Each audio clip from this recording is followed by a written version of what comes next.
Hello everyone, कैसे हो? I hope कि सब लोग ठीक है। Navy double A, SSR, AMR, air force X Y group, coast guard, GD and DB examination special static GK की जो सीरीज हमारी शुरू हुई है उसका पार्ट 3 लेकर के आ गया हूं आप सभी लोगों के लिए। ये मिशन वर्दी 2021 बैच है। इसमें काफी धमाकेदार क्वेश्चंस मैं करा रहा हूं आप सभी लोगों के लिए, Hindi and English both language में। लेकिन शुरू करने से पहले कुछ चीजें आपको बताना चाहूंगा।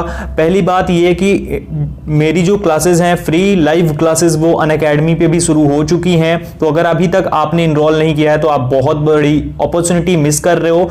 डिस्क्रिप्शन में लिंक दे दिया है मैंने प्रोफाइल का भी और एक क्लास का भी, जो आज 8:20 पे, रात के 8:20 पे 8:20 PM में आएगी। आप जाकर चेक करो और क्लास का फायदा उठाओ। ये क्लासेस ऐसे ही चलती रहेंगी, वहां पे भी जाकर देखो। इन सभी एग्जाम्स के लिए वहां पे भी क्लासेस आ रही हैं। 1 घंटे आपको क्लास मिलेगी और धमाकेदार क्वेश्चंस वहां पे भी देखने को मिल जाएंगे। साथ ही साथ वीडियो को शुरू करने से पहले एक इंफॉर्मेशन आप सभी लोगों के लिए ये है कि अनअकैडमी से आप Indian navy, Indian air force, Indian coast guard, NDA के लिए बेस्ट तरीके से तैयारी कर सकते हो अपने घर पे बैठे हुए।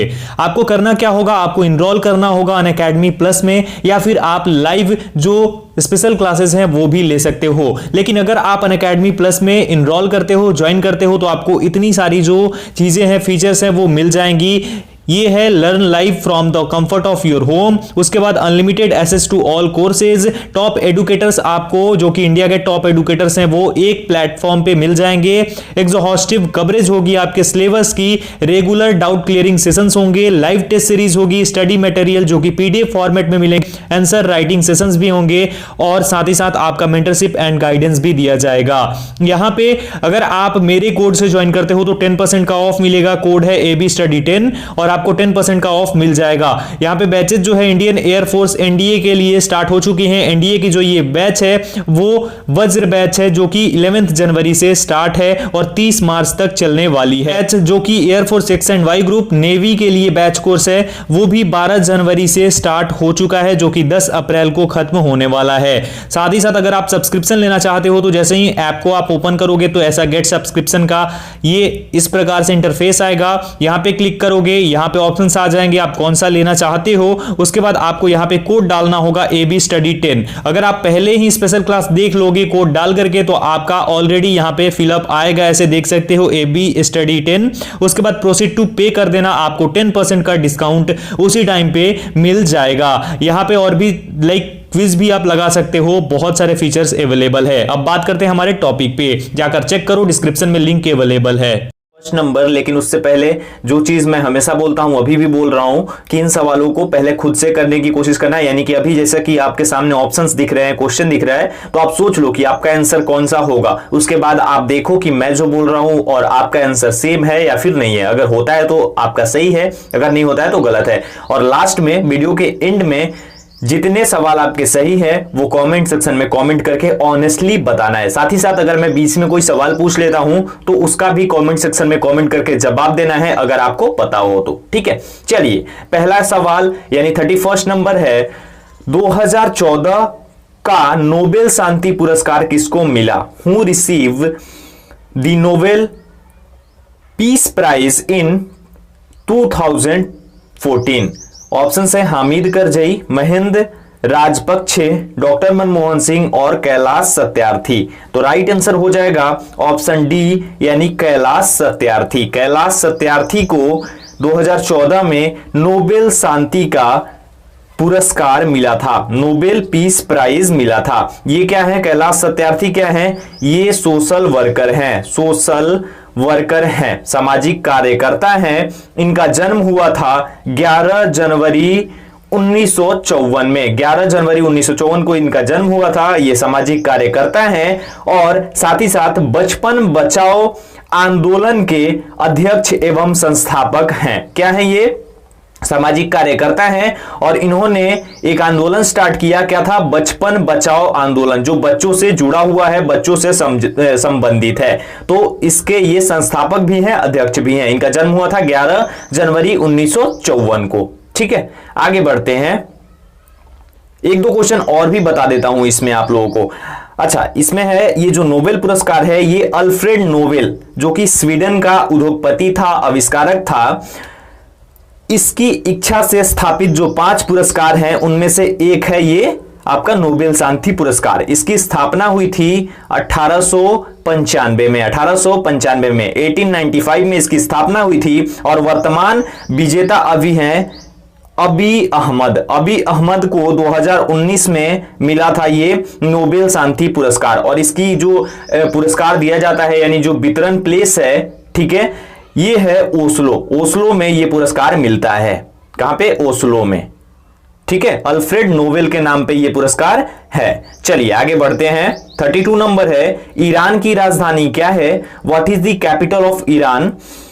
पेरिस, काबुल, थिम्पू और तेहरान। राइट आंसर हो जाएगा ऑप्शन डी, यानी तेहरान। तेहरान जो है ये ईरान की राजधानी है।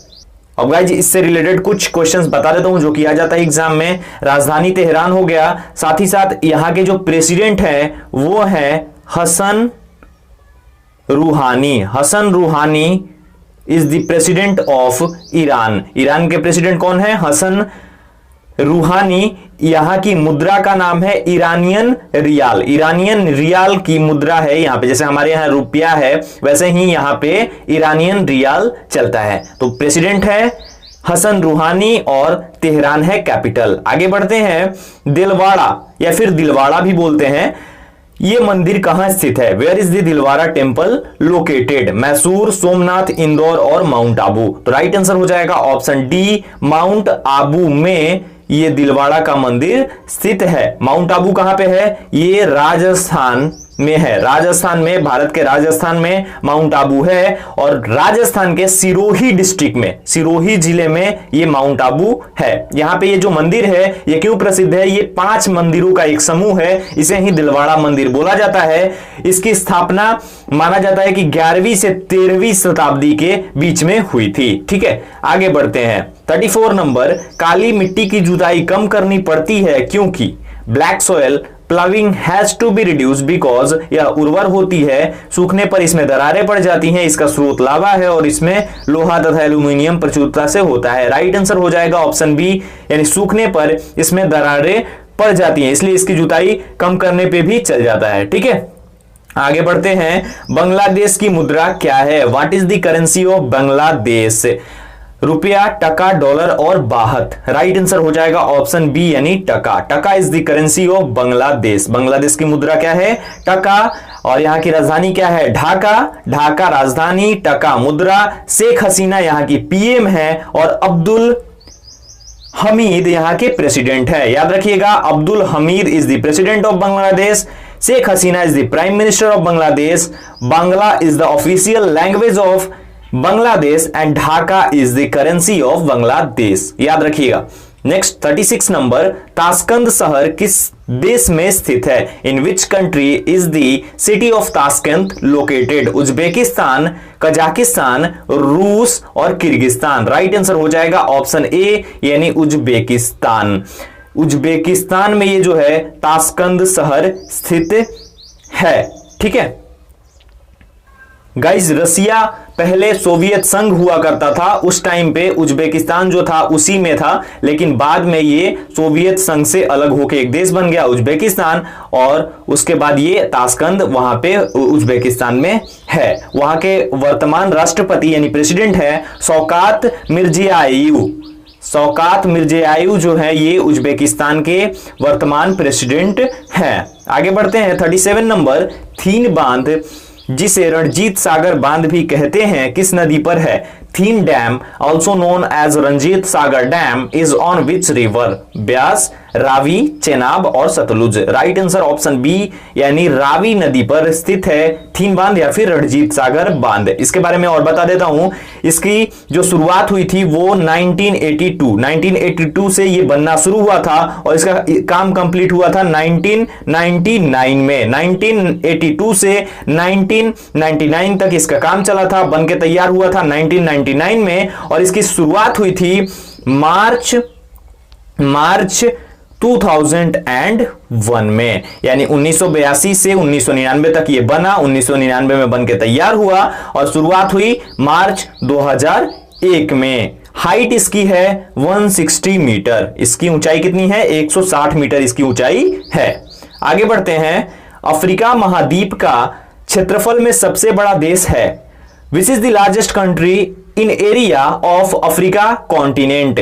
ऑप्शन है मिग्न, दक्षिण अफ्रीका, सूडान और अल्जीरिया। राइट आंसर हो जाएगा ऑप्शन डी यानी अल्जीरिया। अल्जीरिया जो है ये अफ्रीका महाद्वीप का सबसे बड़ा देश है और अल्जीरिया की जो राजधानी है वो अल्जियर्स है। अल्जीरिया की राजधानी अल्जियर्स है और ये अफ्रीका महाद्वीप का सबसे बड़ा देश है। आगे बढ़ते हैं, निम्न में से किस राज्य में समुद्र तट नहीं है? Which of the following states does not have a beach? Orissa, Tamil Nadu, Maharashtra और Madhya Pradesh. Right answer option D यानी मध्य प्रदेश। गाइस मध्य प्रदेश को वनों का राज्य भी बोला जाता है। सबसे अधिक वन भारत के किसी राज्य में है तो वो मध्य प्रदेश में है। लगभग इसके टोटल क्षेत्रफल के 90% भाग पे वन ही है यानी फॉरेस्ट ही है। आगे बढ़ते हैं हम 40 नंबर क्वेश्चन की ओर। क्वेश्चन है न्यूट्रॉन की खोज किसने की? Who discovered neutrons? Bohr, Rutherford, Chadwick और समरफील्ड। राइट आंसर हो जाएगा ऑप्शन नंबर सी यानी चैडविक। जेम्स चैडविक ने 1932 में 1932 में न्यूट्रॉन की खोज की थी। किसने? चैडविक ने। आगे बढ़ते हैं, किस खिलाड़ी ने सर्वाधिक बार विंबलडन खिताब जीत रखा है? Which player has won the Wimbledon title the most time? Roger Federer, Pete Sampras, Rafael Nadal और नोवाक जोकोविच। राइट आंसर हो जाएगा ऑप्शन ए यानी रोजर फेडरर ने सबसे अधिक बार जीत रखा है। आगे बढ़ते हैं, 42 नंबर है, भारत में अंग्रेजी साम्राज्य की स्थापना का श्रेय किसको दिया जाता है? Who is credited with stabilising the English empire in India? Ryan, Clive, Hastings और कैनिंग। राइट आंसर हो जाएगा इसके लिए गाइस ऑप्शन नंबर बी यानी क्लाइव। क्लाइव को भारत में अंग्रेजी साम्राज्य की स्थापना का श्रेय दिया जाता है। Clive is credited with stabilising the English empire in India. ये जो क्लाइव था ये प्लासी का जो युद्ध हुआ था, प्लासी का युद्ध, Plassey the battle of Plassey जो हुआ था कब हुआ था? 1757 में। याद रखिएगा प्लासी का युद्ध हुआ था 1757 में। 1757 में प्लासी का युद्ध हुआ था। इसमें इसने ही नेतृत्व किया था अंग्रेजों का। किसने? क्लाइव ने नेतृत्व किया था। ठीक है, आगे बढ़ते हैं 43 नंबर, नौसेना के लेफ्टिनेंट कमांडर के समतुल्य थलसेना में कौन सा पद है? What is the rank in the army equivalent to the lieutenant commander of the navy? Major, lieutenant colonel, captain और कर्नल। राइट आंसर हो जाएगा ऑप्शन ए यानी मेजर। जो नौसेना का लेफ्टिनेंट कमांडर होता है यानी इंडियन नेवी का lieutenant commander is equivalent to the major of Indian army. The lieutenant commander of Indian navy is equivalent to the major of Indian army. ठीक है, आगे बढ़ते हैं 44 नंबर, भटनागर अवार्ड निम्न में से किस क्षेत्र में उल्लेखनीय कार्य के लिए दिया जाता है? Bhatnagar award is given for notable work in which of the following fields? Film, stage, literature और none of these. Right answer हो जाएगा ऑप्शन डी यानी नॉन ऑफ दीज। इनमें से किसी में भी नहीं। भटनागर अवार्ड जो है ये दिया जाता है साइंस के क्षेत्र में यानी विज्ञान के क्षेत्र में दिया जाता है और इसकी शुरुआत हुई थी 1957 में और ये शांति स्वरूप भटनागर जो कि वैज्ञानिक थे, महान वैज्ञानिक थे, इन्हीं के नाम पे इन्हीं पे शुरुआत हुई थी। कब हुई थी? 1957 में। और ये जो शांति स्वरूप भटनागर अवार्ड है ये दिया जाता है साइंस यानी विज्ञान के क्षेत्र में। नेक्स्ट है हमारा 45 नंबर, किस कानून को तोड़ने के लिए गांधी ने 1930 में दांडी मार्च किया था? To break which law did Gandhi march in 1930? Land revenue law, salt law, consumer law और रिलीजन लॉ। राइट आंसर हो जाएगा ऑप्शन बी यानी कि नमक कानून। सॉल्ट लॉ को तोड़ने के लिए ये दांडी मार्च किया था महात्मा गांधी ने, जिसकी शुरुआत हुई थी 12 मार्च 1930 में यानी 12 ऑफ मार्च 1930 में और ये खत्म यानी कि शुरू हुआ था 12 मार्च से और 6 अप्रैल को 12 मार्च से लेकर 6 अप्रैल 1930 ये इसी टाइम पे हुआ था। नमक कानून को तोड़ने के लिए गुजरात में महात्मा गांधी ने किया था दांडी मार्च। दांडी मार्च शुरू हुआ था 12 ऑफ मार्च 1930 में और 6 ऑफ अप्रैल 1930 में ये खत्म हुआ था। ठीक है, याद रखिएगा, डेट्स जरूर याद रखिएगा क्योंकि कभी कभी डेट भी आ जाता है एग्जाम में। तो ये थे 15 क्वेश्चंस आज के। आई होप कि ये सीरीज आपको पसंद आ रही होगी और अभी तक जैसे कि कमेंट्स आपके आए हैं, मुझे तो लग रहा है कि ये सीरीज आपको बहुत पसंद आ रही है। अगर आप हमें इंस्टाग्राम और टेलीग्राम पर ज्वाइन करना चाहें तो वहां पे भी कर सकते हैं। अभी इस वीडियो में 15 क्वेश्चंस थे। तो गाइस आई होप कि आपको वीडियो पसंद आया होगा। अगर आपको वीडियो पसंद आया हो तो वीडियो को लाइक कर देना, शेयर करना अपने दोस्तों के साथ ज्यादा से ज्यादा। और अगर आप चैनल पे नए हो, अभी तक चैनल को सब्सक्राइब नहीं किया है तो क्या यार, चैनल को सब्सक्राइब करके बेल आइकन को जरूर प्रेस कर देना। साथ ही साथ ये इंस्टाग्राम आईडी, टेलीग्राम आईडी आपकी स्क्रीन पर है, दोनों का लिंक डिस्क्रिप्शन में मौजूद है। अगर आप ज्वाइन करना चाहें तो ज्वाइन कर सकते हैं। मिलता हूं एक और वीडियो के साथ, तब तक अपना ख्याल रखिए, अपनी फैमिली का ख्याल रखिए। Stay home, stay safe. Thank you so much.